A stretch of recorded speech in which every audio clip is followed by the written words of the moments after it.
to order the regular Board of Education meeting on October 9th, 2018.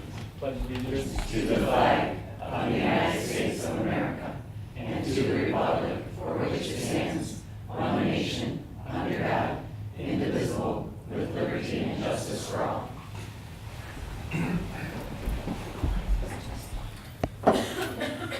This will be the first opportunity for public comment. A member of the public may address the board briefly for up to 3 minutes or request to be scheduled on the agenda for a future meeting by filling out how to address the Board of Education form that was provided prior to the meeting. Okay.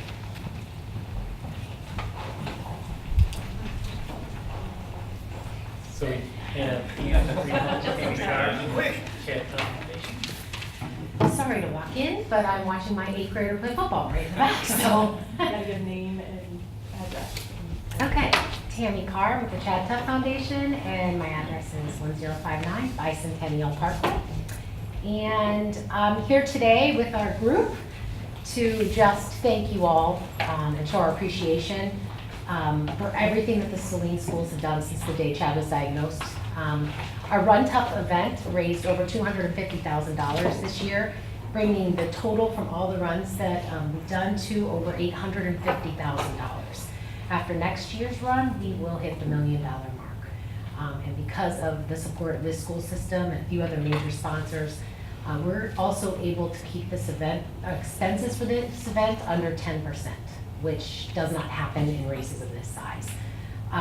We continuously receive feedback from people about how much people enjoy the event, how nice the course is, how everything is so well put together, and that does not happen without the coordination of the schools. Everyone that we work with is extremely accommodating, and we are so very appreciative. So we wanted to say thank you. A few folks we specifically wanted to call out. Joe Freeman, he helps with the overall coordination. The athletic department started with Kurt Evanson, then Scott Tyson, and now Andrew Parrish. Facilities, Jeff Berman and Doc Ping. The grounds, Jim Sott. Concessions, Larry DeAndrea. The IT network, Troy Wisink and Michael Newton. Baseball, softball, and cheer teams who were there to participate and help us as volunteers. The coaches that were affected by the race, which were volleyball tournaments, the cross country, swim, tennis, football, field hockey, they were all great to accommodate the event. Communication, Steve Lotch is a huge help, along with Brian Puffer and all the principals from every school in the system. So in the end, we just want to say how much we value the partnership that we have with the Saline school system. Please, we hope that you all take pride in what you have helped us to accomplish. The world of pediatric brain cancer looks very different now than it did just even 4 years ago. And one day when the cure is found, which we believe it will be, and we're told by doctors they can see a light at the end of the tunnel, it's something that we will all be able to celebrate together. So thank you so much. Thank you. Thank you.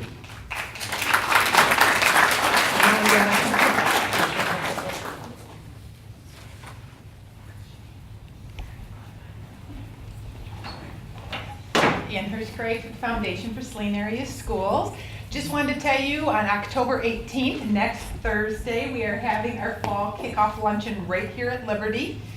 12 to 1, Lucy Ann Lance is going to be our special speaker. We already have almost 200 people, so please RSVP. We'd love each and every one of you to be there. You can go to our website. Catherine Kelly and Briarwood Ford will be our presenting sponsors.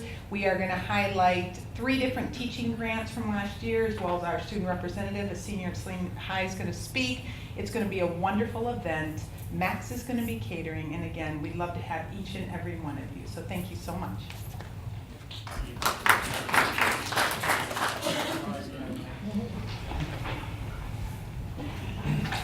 Anyone else?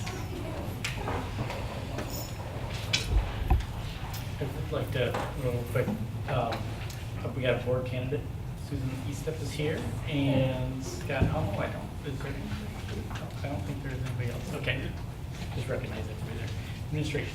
Just a couple of quick announcements. One, just to note, I noted to the board the other day, we have about 95 students participating in our blended learning program in this trimester at the high school. So I anticipate, whether it be in this trimester or certainly coming up, report from the high school administration and the teaching there and staff there and some of the students about their experiences as we continue to kind of grow into that opportunity for students and kind of learn a little bit more about how we feel like that can help students with their learning and certainly the instructional design that goes along with that.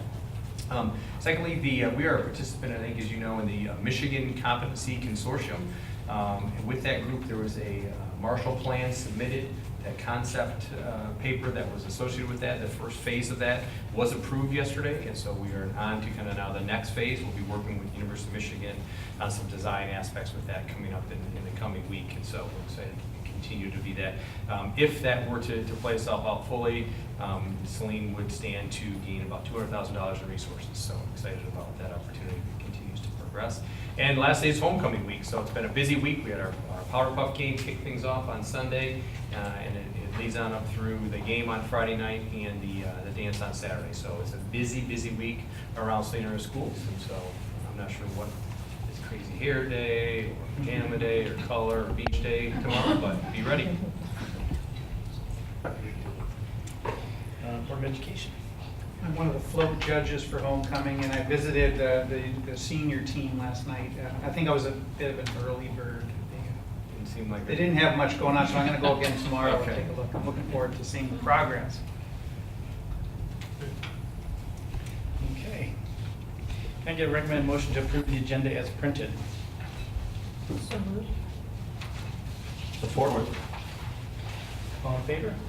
Aye. Opposed? Hearing none, motion carries 7-0. Okay. Scheduled report, Ed Leader 21 presentation. We're going to have Molly Garcia and Nicole, Tucci, formerly Tucci, yeah. Change. Come forward and talk a little bit about the presentation. This is, I think, a pared down presentation that was made at Leader.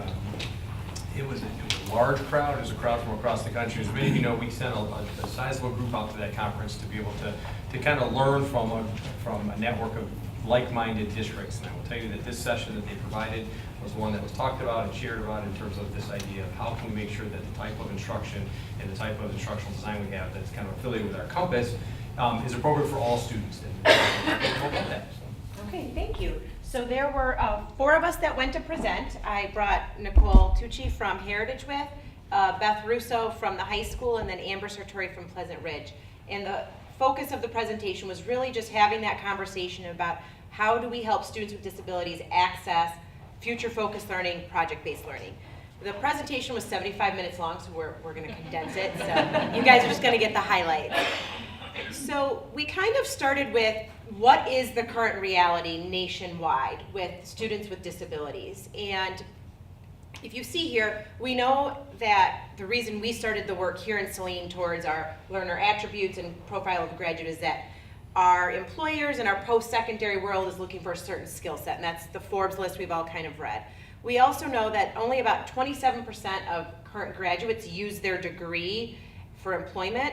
And then when you start looking at specific employability data for adults with disabilities, you'll see that adults with disabilities have a 10.5% unemployment rate compared to a 4.5% unemployment rate. And there's only about 18% of adults that have disabilities that are gainfully employed for long term. So you said, Scott, the board has not seen College for All, correct? Okay, so I'm going to show the first little clip of the video called College for All that kind of just highlights this reality.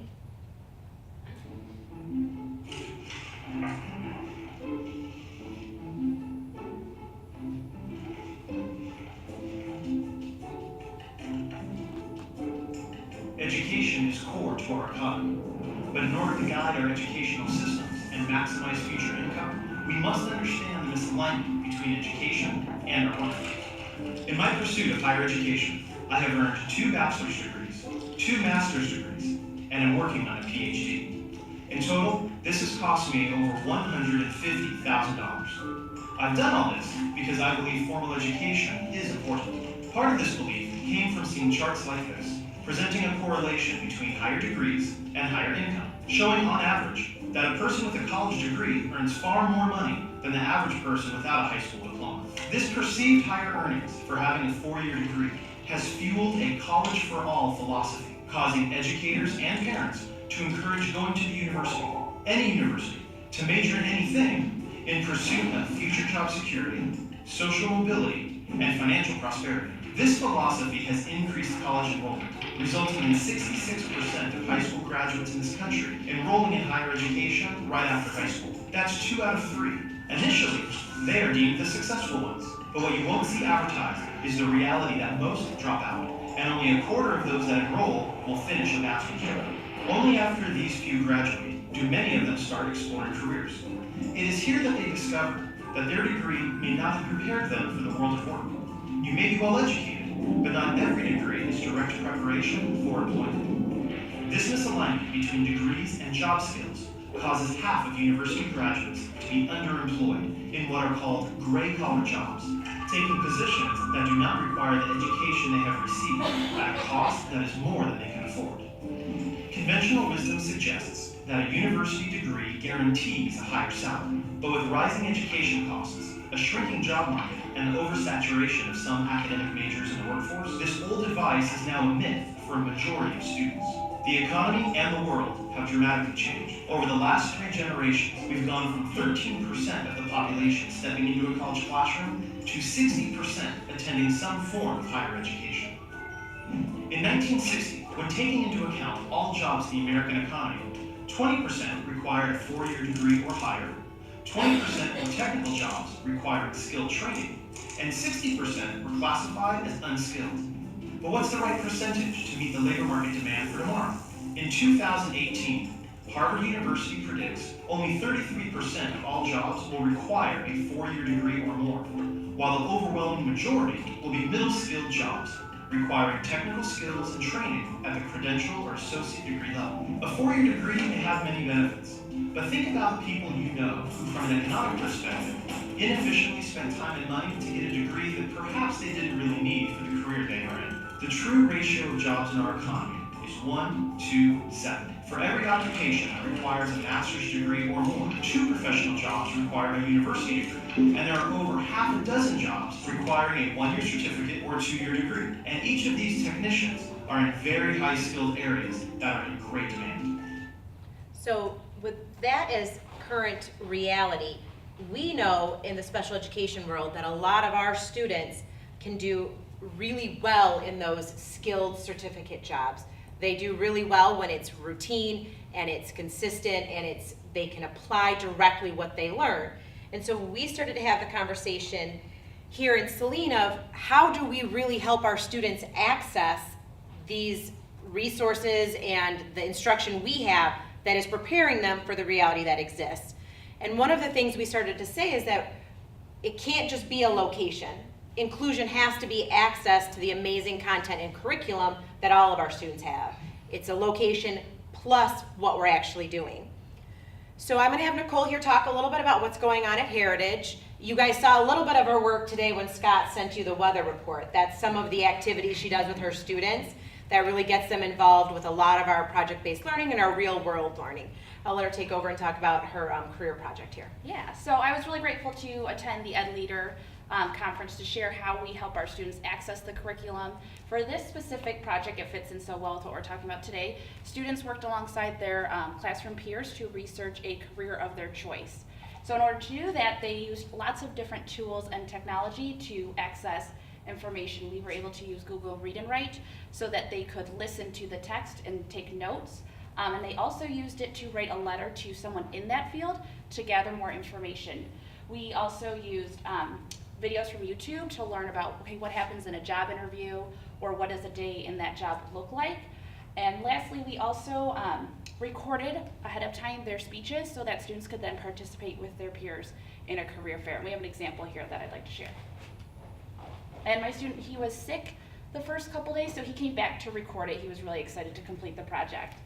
So you do hear some sniffling. So you hear some sniffling. Oh, sorry. No, go ahead. Did you? I'll let him share. I'll let him share. No, go ahead. Are you sure? Yeah. Okay. My job is to cook, prepare favorite foods. On a very busy day, first I make for me a day. Next I order food and drinks I make. So for food is first. I teach the cooks to help and me part for food. Today did this job of running something was a will go to school to because the job need to know how kitchen works out of our everything needs a to process and forgiving was peace. We kept studying to remember I think his job is interesting to me because I love showing food and meet people. It will be a good job of me because I like to help and kitchen to make different kind of food. Merry Christmas. And so then from there, he was able to answer questions from his peers. So it was wonderful to see him being a part of his class and doing all of that same work. And some of the feedback we'd received from the staff at Heritage is really trying to understand both the general education and the special education teacher. How do we align all the project-based learning, future-focused work with special ed goals and objectives? And so in the PowerPoint, I've embedded some grids and some templates we came up as kind of some driving tools that will help support staff in executing that work. So that was shared out at the presentation. In addition, I had Beth Russo talk about the blended learning model at the high school and the co-teaching, and she was able to share a lot of her resources that talks about what she and Mr. O'Brien do as far as differentiating instruction, differentiating the way students can respond, and differentiating the way kids can demonstrate their learning through a variety of formative assessments. And I feel there was a lot of response to the tools and resources we were able to share. A lot of people just had the question of, how do we start? How do we move this work forward? Another resource we gave them was from our Life Skills 2 program at the high school that works with some more moderately impaired students that really talks about really what are we giving them as far as social capacity and understanding their role in a bigger social setting. And then we had Amber Sartori talk about social thinking. So as a district department, we have really started to look at what do our students with disabilities need to access the group work. And we realize that a lot of them don't understand social cues, they don't understand group plan, they don't understand self-directedness.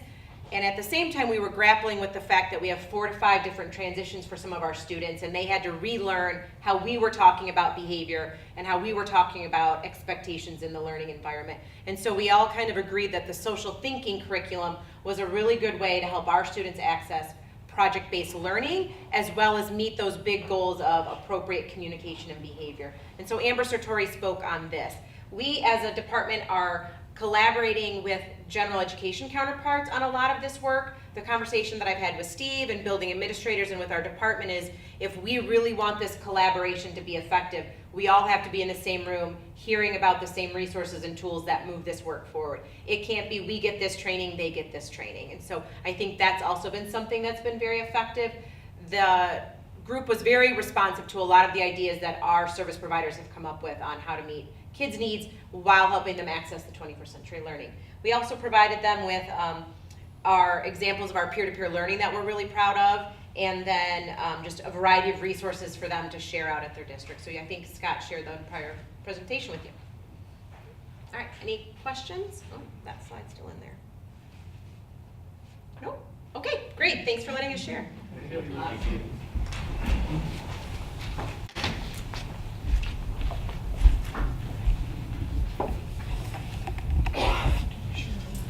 I will recommend a motion to adopt a resolution to accept the lowest interest cost bid for the purchase of bonds and designated U.S. Bank National Association, Detroit, Michigan, as the paying agent bond register. So moved. So we had our bond ratings call today, and we received 9 bids. They were all within about 25 basis points, so it was very close bids. JP Morgan was the low bid with a true interest cost of 3.583689%.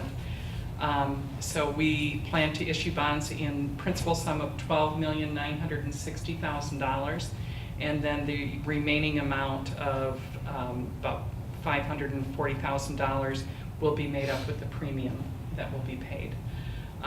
We received a good faith estimate today of about $135,000, and we expect the bonds to close on November 1st. The resolution also allows us to open the associated accounts that we will need for this, the investment account, the checking account, and eventually a debt fund account. How did that rate compare to the first series? A little higher? You know what, I'm not sure. I think it was a bit higher. Markets are a little tighter these days.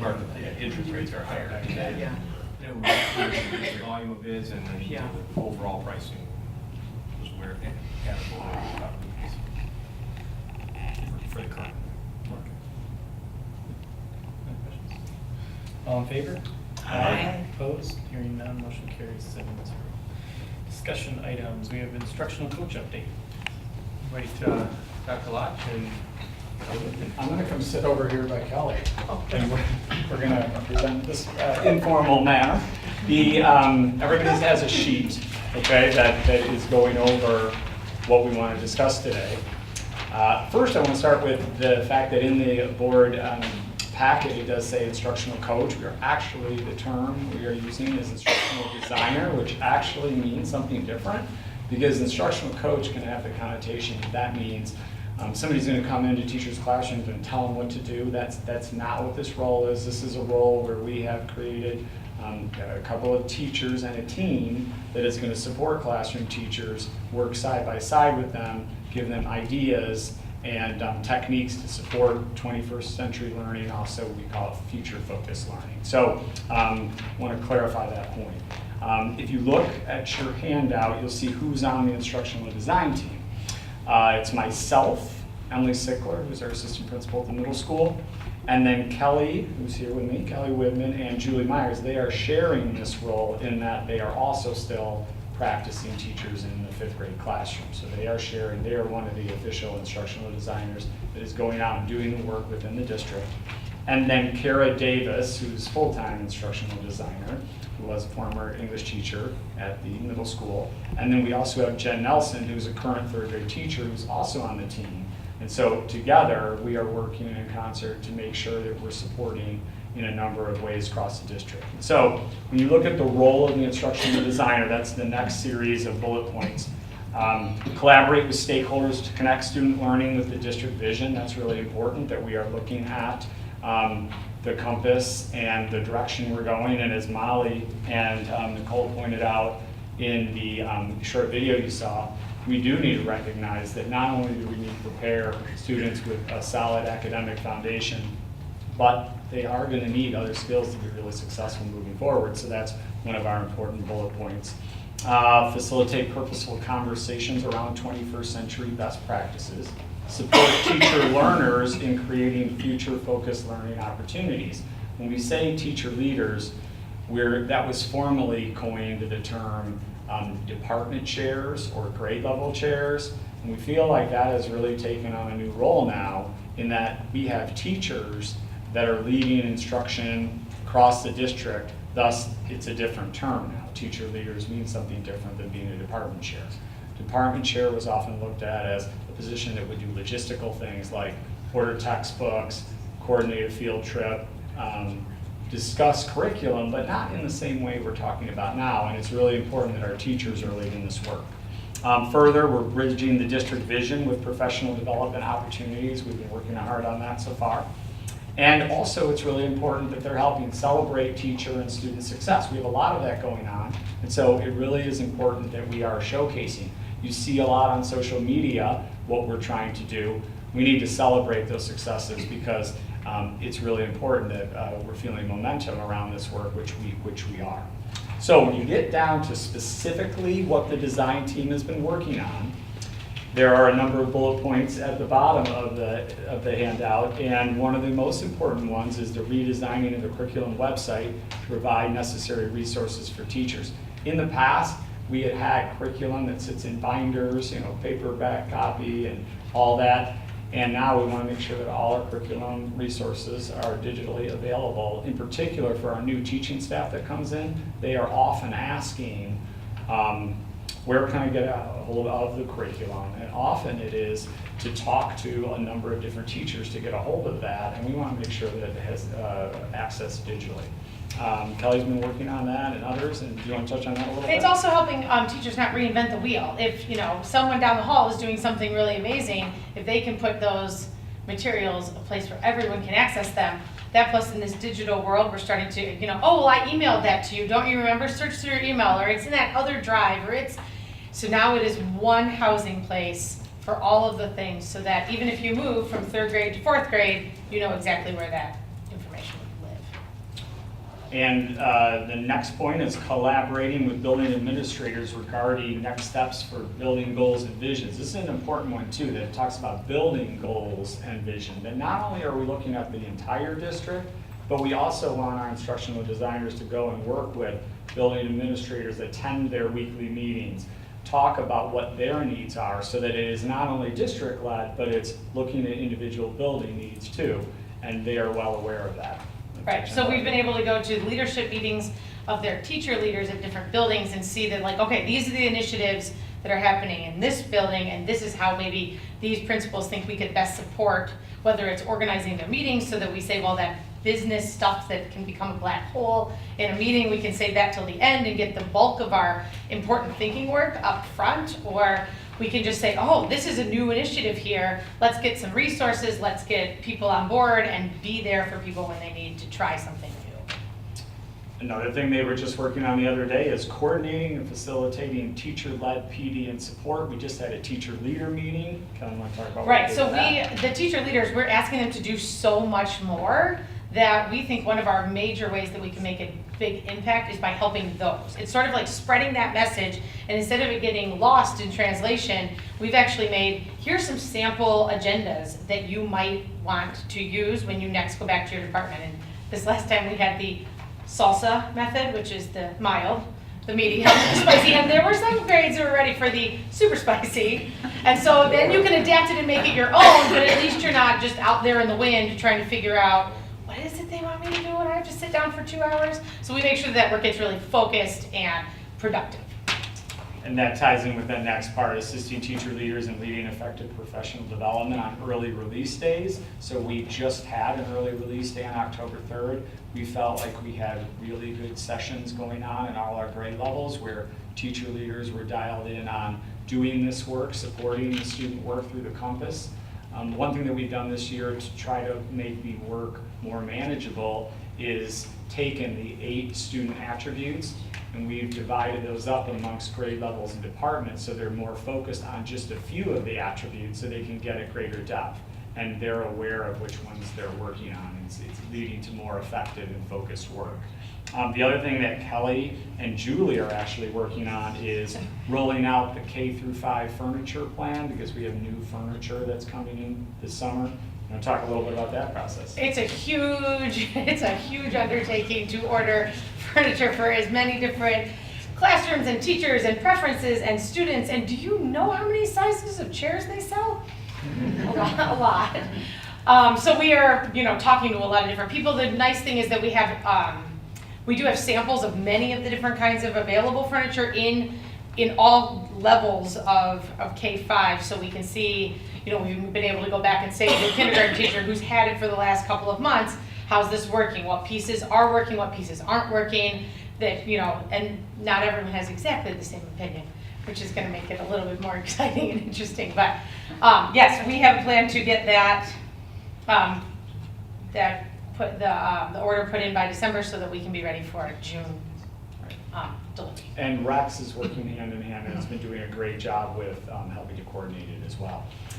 Next, instructional designers are analyzing online instructional program usage and benefits and managing effective premium programming rollout in the district. What does that mean? Yes. It basically means this. We have been recognized that over the last several years, we've gotten lots of different apps for teachers to use in the classroom. A fair amount of these cost the district money. we want to make sure that usage is really effective. In other words, if we're paying for apps in the district and teachers are using them across the board, we want to make sure they're using them effectively, appropriate, and we're getting good value for what we're paying.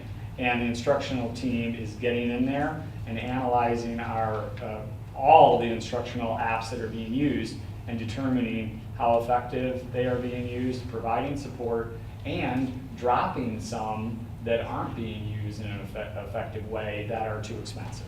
Right, so we're able to kind of go in at the building level and say, so you now have said you wanted these, and we did sort of an interest survey, so now we know that, for example, at Heritage, these are the two things you guys are really interested in. We can come in and make sure we're supporting those things and making sure they're really being used with kids, and we've just been able to look at even more closely and be like, there's a paid version and there's a free version. And if you need these things, then you need the paid version. And there's tons of teachers that are saying, oh, well, I don't actually use it for that. What I use it for is this and this and this and this. So can I switch to the free version? So that I feel like has been a nice. Really good. The other thing that's been great is we've been working really well with the tech team, the technology team, and the instructional design team. We meet once a month on Friday. We share what's going on, and it's really seamless. In other words, tech team is supporting getting these apps installed on all the devices. The instructional design team is helping with what do you actually do with them when they're on there. So we really have good chemistry right now. And then finally, another thing that's happening right now is working side by side with district teachers to put this 21st century learning into practice. You put all that together, that's what they've been working on in their first month and a half of being employed in the district in this way. I have a really nice story for the end. So today, I was in 5 of 6 buildings today.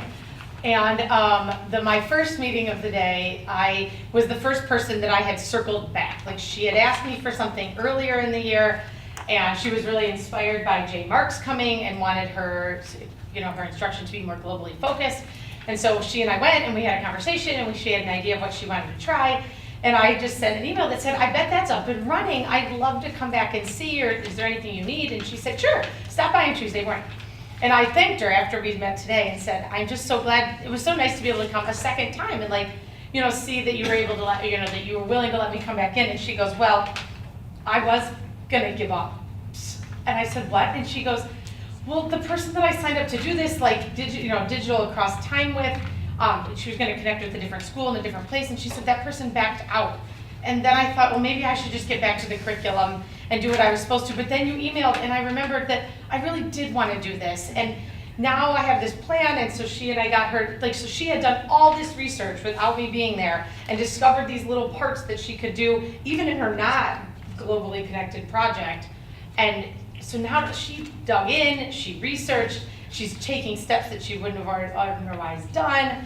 So I felt like that was a really good success story from before 8 o'clock this morning.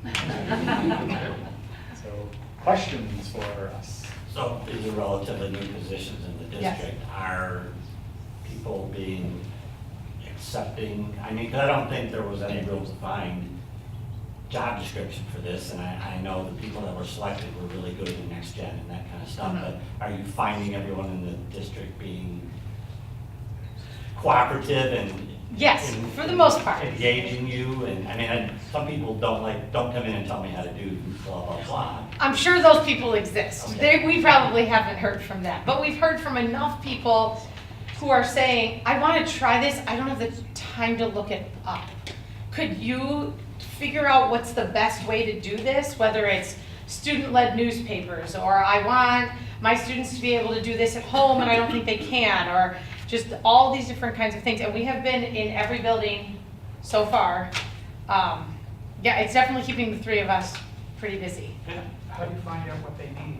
So we have a couple of different, there's like a support request. It's an online form where there can say, and some people have requested, I want you to come and actually talk to me. And some people have said, I just want you to send me like a video about how to do that. So we have, or I want to learn about that at an upcoming meeting where you can come to my building and I can drop by in my planning time. So we've kind of given people a variety of different ways so that their comfort level, they feel like they're met. So I had a bunch of questions. I can just.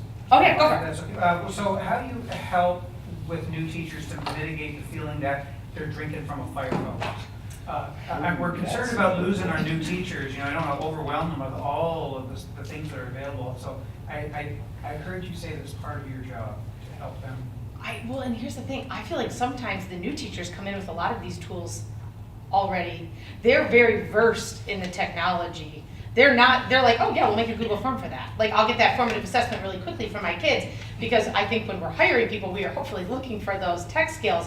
So what we're giving them is that background of, now we gotta build curriculum underneath you and understand this is what fourth graders can do. This is what fourth grade in Saline looks like. I had a new teacher come in just the other day, and she goes, I have 4 books. And I said, okay, go. And she's like, I haven't read any of these, but the kids want to read them, and I want you to tell me if they are going to match the theme work that's coming up that I'm doing.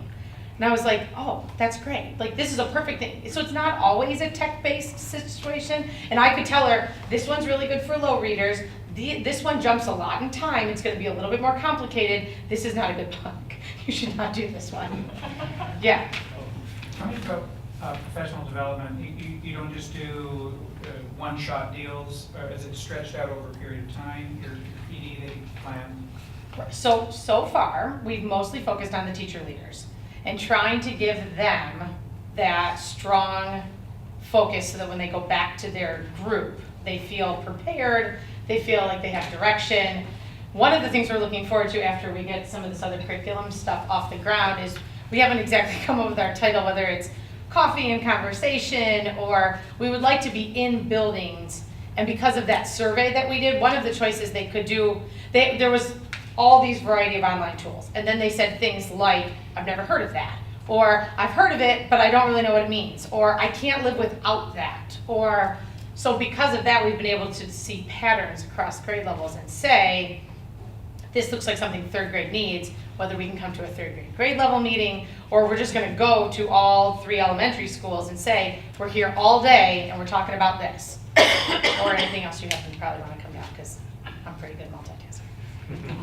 I just have 2 more. Yeah. One is that as you might know, I help train new teachers to use technology, and rather than just survey the whole school, I think I should just tap you on the shoulder and say, what are they looking for? What do they need? And so I'm looking forward to that conversation. Great. Just unfamiliar with the salsa method, so does that mild, medium, spicy mean beginner, advanced? Oh, okay. Because there were portions of grade levels that were still in that place where they were looking for, where did those compass connections, where do they come in my curriculum that's sort of natural? So that I don't have to feel like I said we've saved a lot of gummy worms, but now we need to look at, like, how do we be creative and use our content at one time? And so that's sort of, so we're looking for where are those natural places that the compass fits in. So there were grade levels that were still doing this, which is fine, because their year-long goal is to agree upon one shared experience per compass attribute. So in 5th grade, we have 2, and we will design something that every 5th grader will have access to. So some people are still looking for, where does that look? Some people are like, we think we know where we want it to go, now we gotta design that lesson. Or we've brainstormed 70 things, and now we have to get back to what is something we're really all gonna do. And so we're sort of working people up. Or there were teams that jumped in and they had 4 lessons on every student will statement, and they were ready to go. And we're like, all right, now you're gonna look at, like, how are you gonna assess this, and how are you gonna give feedback to kids, and all of that kind of, that was sort of the. Well, that's an excellent answer. So the hot salsa is more challenging, just like the PD. Yes. Thank you. Yes. It's been really interesting. It's been wonderful to see things across the district. It's been interesting to get to see all of the initiatives that Saline is working on. So it's been super interesting. Is there like a national support group of instructional designers? Because I can read your enthusiasm, but yeah. I mean, at some point, like you said about reinventing the wheel, is there other stuff out there that you can tap into as well? I mean, I know you're only a month and a half into your new role. I mean, I think we learn a lot from, Molly and Nicole and everybody out at with Ed Leader. That group is a lot of the other districts that are doing similar work. And if we are stuck at a certain point, we know districts to reach out to and who to talk to get other ideas. But largely, it's that network. It's not like it's everywhere in Washtenaw County and all over. So we do set the standard typically. Well, I don't want to say we're setting standard. We're just working with a smaller group of school districts that are trying to do this work. Good. I won't ask any questions. But there's a few things. As a teacher, just changing the name, I know in Dearborn we had instructional coaches that came in maybe 7, 8 years ago. And a huge concern was everybody was concerned they were going to come into the classrooms and start dictating what they were doing. So I appreciate just the name change itself. I certainly appreciate that they're collaborative when they come in and they're talking, they're figuring out kind of a roadmap together. That means a lot to me. Celebrating successes. I go out of my way, or at least I try, when Scott sends emails out about things people have done in the district, to take those names and then email out just a couple lines saying, hey, well done, great job, whatever it may be. I think that's super important, not necessarily for me, but from anybody. When people know that people appreciate what you're doing, it only spurs them to do more. And then I appreciate how I can call myself mild. That's my thing from now on, so thank you. Anybody else? Some would say you're hot and spicy. Oh, I'm definitely mild. I love seeing you in this role, Ms. Woodman. Bradley had you, and I just think it's great that you're able to go and share your expertise. So Thank you. No, and it's been, so I prepared for a first grade teacher a couple of weeks ago, and she said, this is what I want to do. And I had done some research beforehand, and I went in, and she kind of like looked at me and nodded. And I said, they can't do this, can they? And she goes, no. And I said, oh, okay. And she goes, no, it's fine, I'll figure it out. I was like, no, I'm not gonna leave until we figure, I'm not here for, then I just wasted your time. That's not what we're gonna do. We're gonna figure this out right now together. And then I got to say, she said, well, I want to Skype, but I really don't know what that means. I know that word, but I'm not really entirely sure how that's exactly gonna happen. And I was like, oh, you just want me to be here the day you do it? You would do that? Yeah, I would do that. I would love to come and do that with you. So they've got ideas. Everybody just needs a little helping hand sometimes. Thank you. Thank you. Can we clone that energy? I know. Yeah. 7:15, I'm ready. Thank you. Board Policy Committee update, Vice President.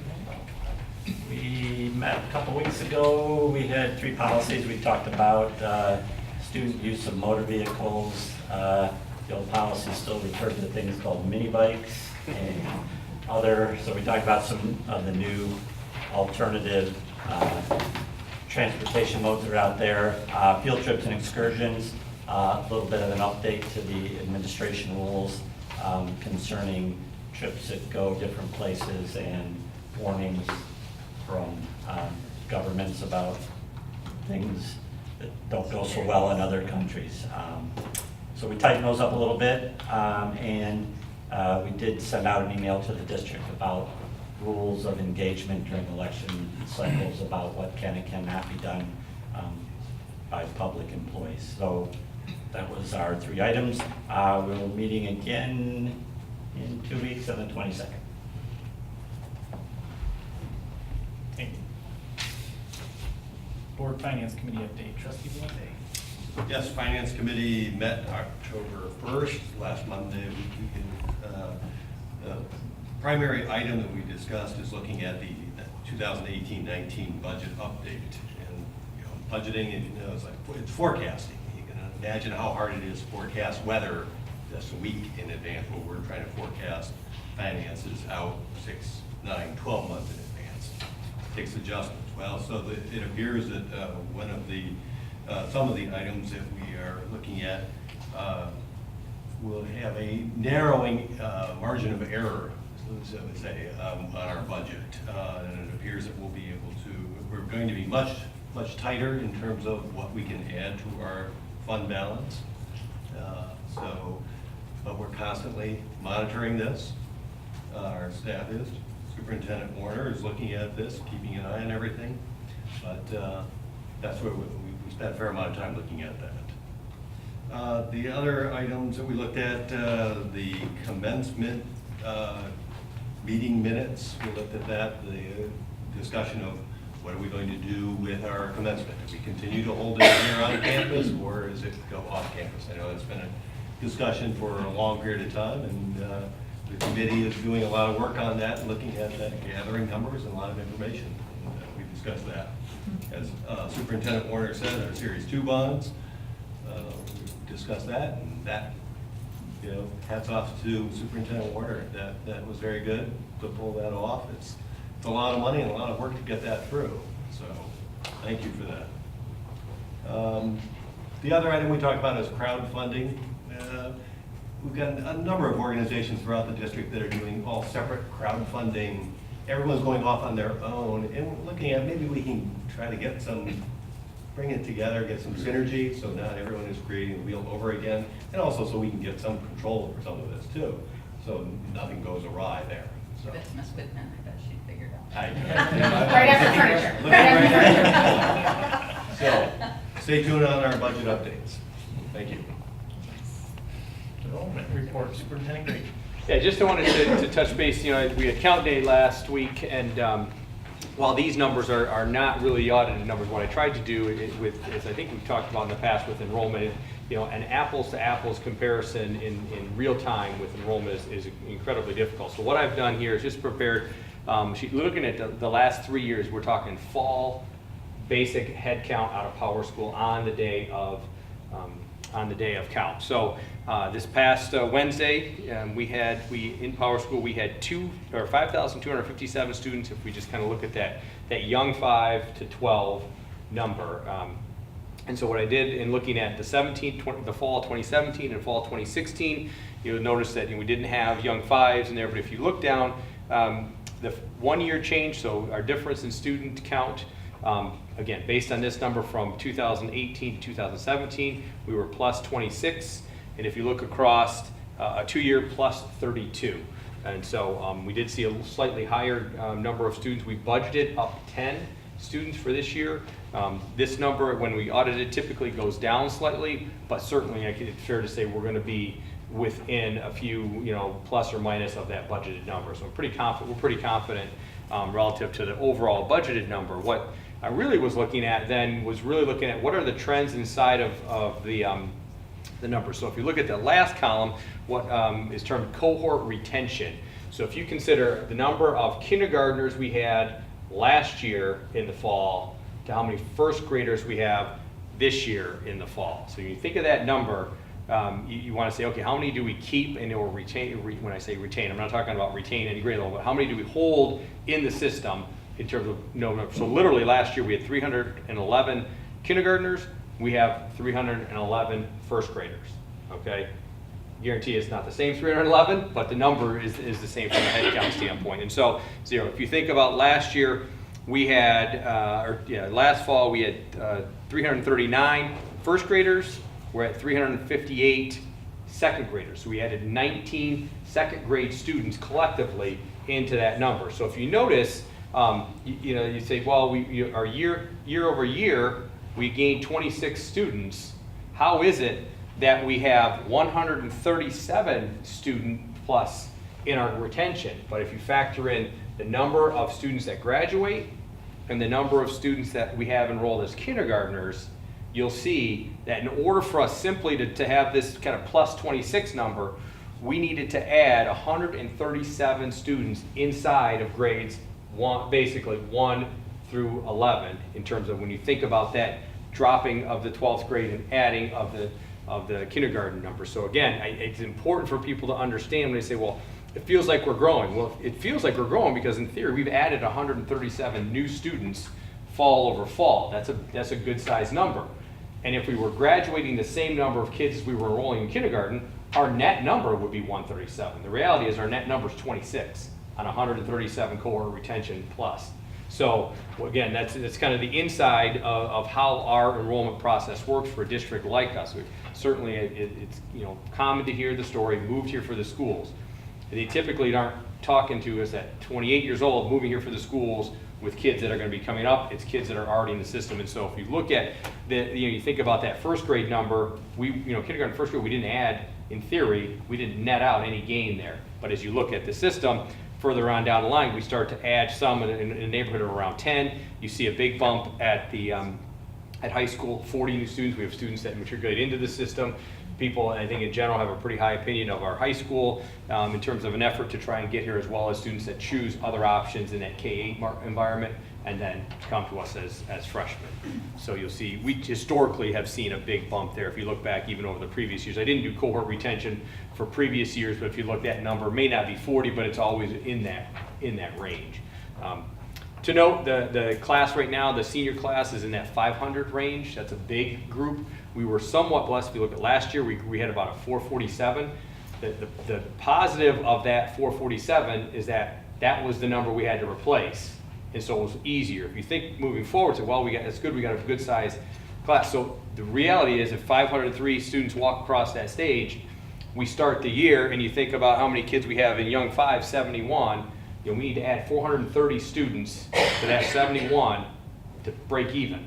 Now, if you want to gain. So again, it's, the bigger the number of that senior class, the downside is the following year. That's just a bigger number you need to replace. And so I'm not concerned about enrollment next year, but as you think about people saying, hey, these developments continue, we're going to grow overall, we could see 200 new students next year and still be in roughly the same window that we're now in this 5,250 to 5,300 range. So that's just a little bit in terms of how enrollment's working. The one area that we continue to really closely monitor is that 4th, 5th grade group.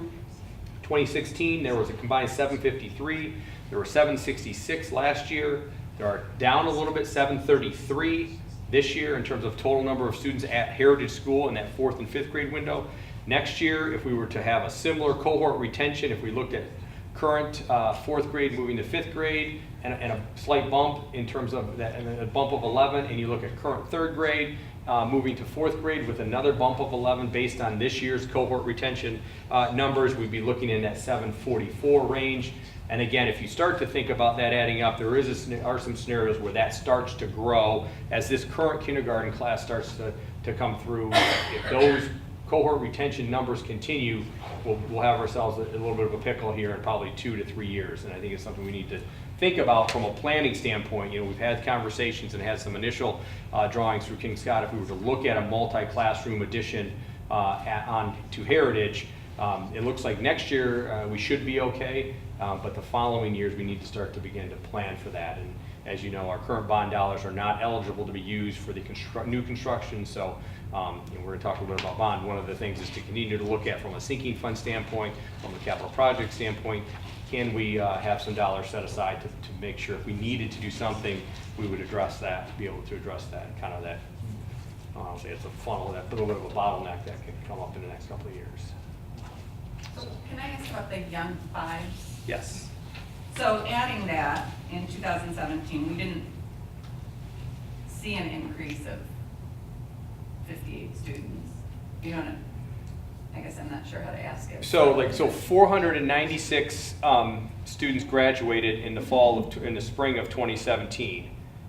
So in that same graduating class, the next year had 447. So if you play that out, essentially it's part of that. Had we not added Young 5s and all 58 of those students didn't enroll, we would have seen a significant decrease or sizable decrease in enrollment. But note that 2016 we had 334 kindergartners. The next year we had 58 Young 5 and 311. So what we do know is that some of the students that are in that 58 likely would have enrolled as kindergartners. We probably would have had about 20 of them anyway. Right. And now you're seeing, the interesting in this year is now that 58 number. So what has happened is, you play this out. Essentially, we took some kids that would be students that would be in kindergarten and in the fall of 2017 and put them in Young 5s. Now they show up and that number is 323, so a little bit higher number because now they're into kindergarten now, and now we've got 71. So in some ways, we took kids from this 2016 scenario and just reshaped that, but the reality is that number overall is continuing to grow. And that's a positive sign. Is it going to continue to grow to where we're in the net 400 range? I don't think we'll ever see 400 kids in a kindergarten class straight out with Young 5s behind it. But it's I think there's a possibility that we could get to a number of around 70 Young 5ers and maybe 325 to 350 in kindergarten, which I think would be a solid base, and it would take some of the pressure off of this replacement model. Now, then when that group hits Heritage, we'd have to look at what we're going to do, especially 2 years on. Okay, thank you. Is this trend happening in other districts where there's large class sizes that are graduating and population down? You know, I can't say, I looked at, we talked a little bit, we have our meeting on Friday with superintendents, and the initial feedback was numbers were up in a few districts in Washtenaw County and down in a few districts in Washtenaw County collectively, but I don't know inside of their numbers. I will say,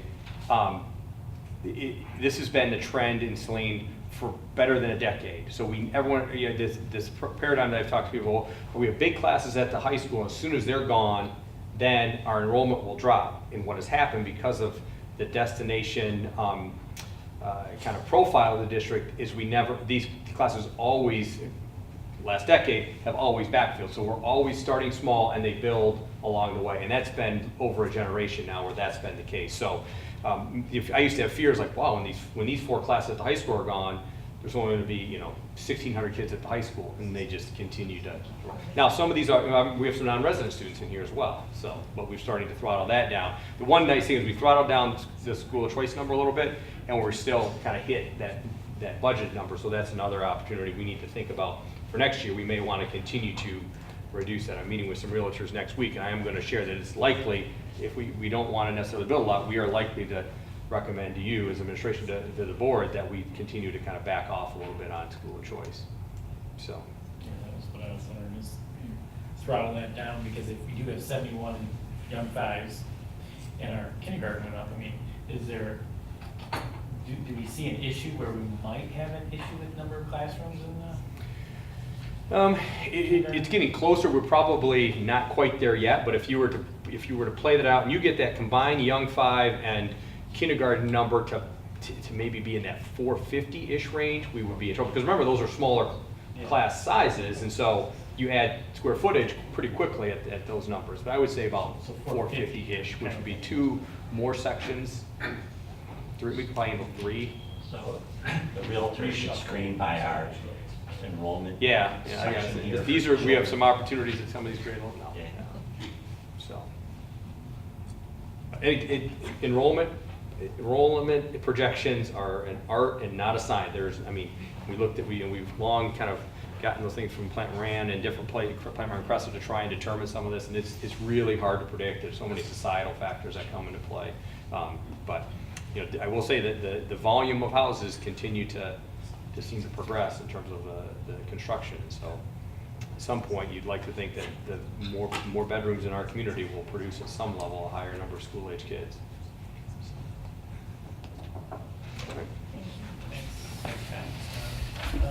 Bond updates. Now the downside of a strong economy, we projected about $7 million, well, we have $7 million in construction funding through Series 2 bonds that just got sold today, so we do have the money now. We had gone through a series of planning processes associated with these facilities related to that, particularly looking at kind of the west side of the school, a couple of surfaces, as well as the middle school science rooms and a couple other areas at the middle school.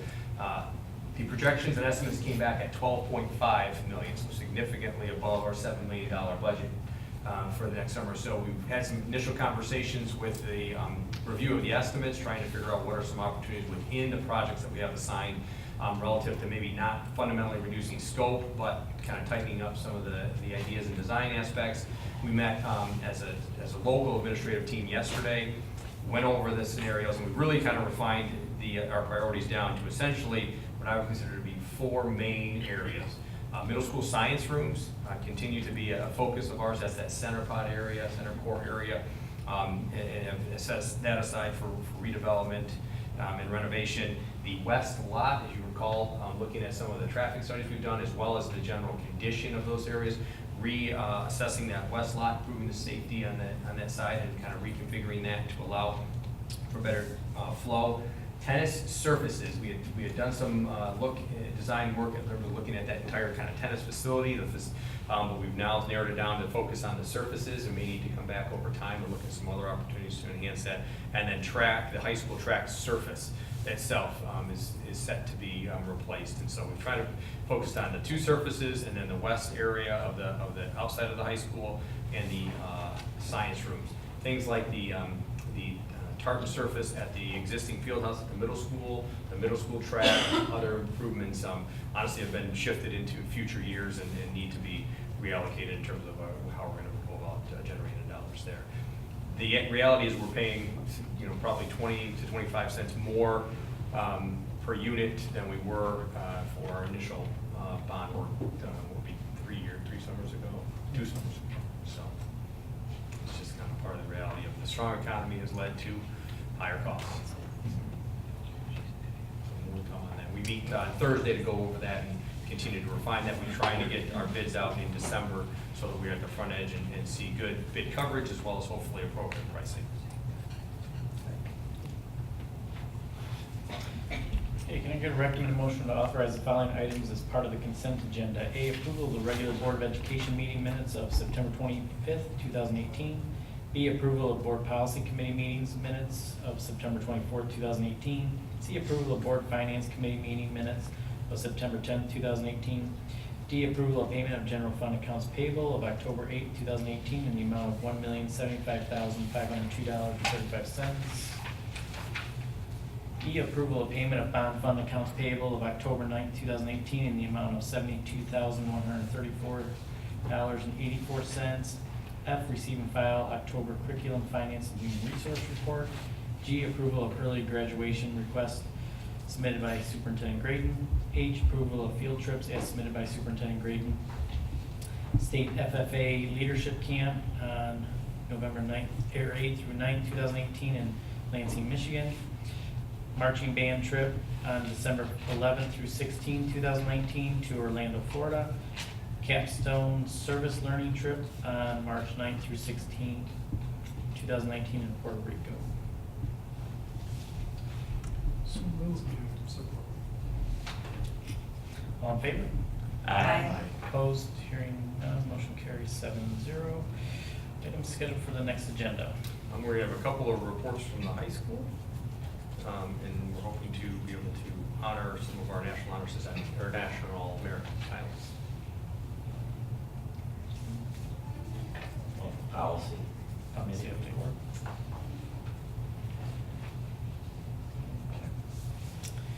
This is the last opportunity for public comment. Tim, real quick. Yep. The marching band trip, I assume it's 2018. Actually, no, that is 2019. Is it 2019? Yeah, they're planning a year out, All right, thanks. Wow. Thank you. There's some sort of a golf course there in Orlando? Is Yeah, that- Yes, they that's where we're march going. in the Disney parade every night. Wow. Public comment? Next Board of Education meeting will be held on October 24th, 2017 at 6:30 p.m. at the Liberty School Media Center. We will be entering closed session. So can I have a recommended motion to enter closed session of the Board of Education at, let's see, 7:33 p.m. So moved. With the intent to reopen session at, okay. For the purpose of collective negotiations. Board President Austin, aye. Trustee Delhague. Aye. Trustee Hummel. Aye. Vice President Heineck. Aye. Trustee McVeigh. Aye. Secretary Fanas. Aye. Trustee Valente. Aye. Aye.